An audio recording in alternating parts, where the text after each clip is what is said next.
আজ অনেক দিন পর বৃষ্টির জন্য সব বন্ধু বান্ধবরা এক জায়গায় বসে একটু গল্প করছিলাম। হঠাৎ করে প্ল্যানিং হলো ঘুরতে যাওয়ার। তো এই কথা শোনা মাত্রই আমি ছাগলের মতো লাফাতে লাফাতে ছাগলের মতো একটা লুক নিয়ে তাড়াতাড়ি রেডি হয়ে রাস্তার দিকে গিয়ে দেখি আমার জন্য 3.5 কোটি টাকা দামের একটি কেটিএম অপেক্ষা করছে। তারপর ওখানে পৌঁছে দেখি এখনো কিছু জন আসেনি। তাদের জন্য কিছুক্ষণ অপেক্ষা করে আমরা সবাই মিলে আমাদের এয়ারপোর্টে যাওয়ার জন্য রওনা হলাম। কিন্তু এয়ারপোর্টে পৌঁছে দেখলাম সেখানে কোনো প্লেন নেই। তারপর 2.5 কোটি বছর অপেক্ষার পর দেখা মিলল একটি প্লেন। তারপর আমরা সুন্দর সুন্দর আকাশের ভিউ দেখতে দেখতে পৌঁছে গেলাম আরো একটা এয়ারপোর্টে।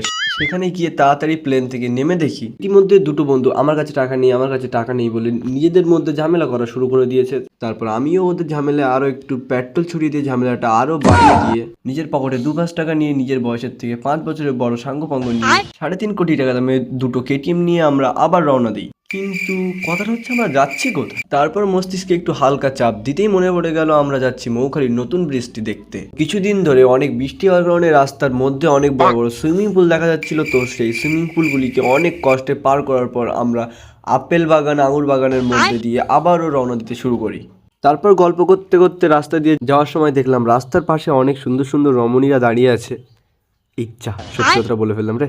তো যাই হোক, তারপর চুপচাপ আরো সুন্দর সুন্দর জিনিস দেখতে দেখতে প্রায় আমরা চলে এসেছিলাম মৌখালি ব্রিজের পাশে। তো শেষ পর্যন্ত মৌখালি ব্রিজে পৌঁছে দেখলাম এখানে অনেক লোকজন দাঁড়িয়ে আছে, আর এখানে এসে পুরোটাই পাহাড় পাহাড় ফিল হচ্ছিল, জানি না কেন। তারপর আমরা গাড়িটা পার্ক করে দেখলাম এখানে অনেক ফ্যান ফলোয়াররা দাঁড়িয়ে আছে।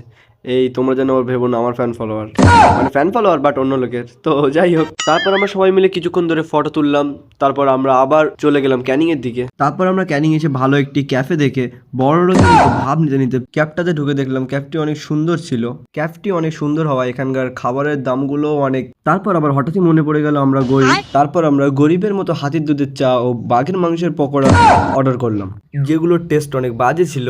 খাবারের দামগুলো অনেক বেশি হয়, আমরা অনেক কষ্টে সেগুলো খেলাম। খাবারগুলো শেষ করে আমরা কিছুক্ষণ ধরে ফটো তুলে আবার ক্যাফটি থেকে বার হয়ে গেলাম বাড়ি ফেরার জন্য। তো তারপর আস্তে আস্তে আস্তে আমরা আরো একটি জায়গায় দাঁড়ালাম। তো সেখানে দাঁড়িয়ে আমরা ন্যায্য দামে রোল ও চাউমিন অর্ডার করলাম, যেগুলির টেস্টও অনেক দারুণ ছিল। যাই হোক, তোমরা যেন আবার ভেবো না যে খাবারের দামটা কম বলে বলছি, টেস্টটা অনেক দারুণ।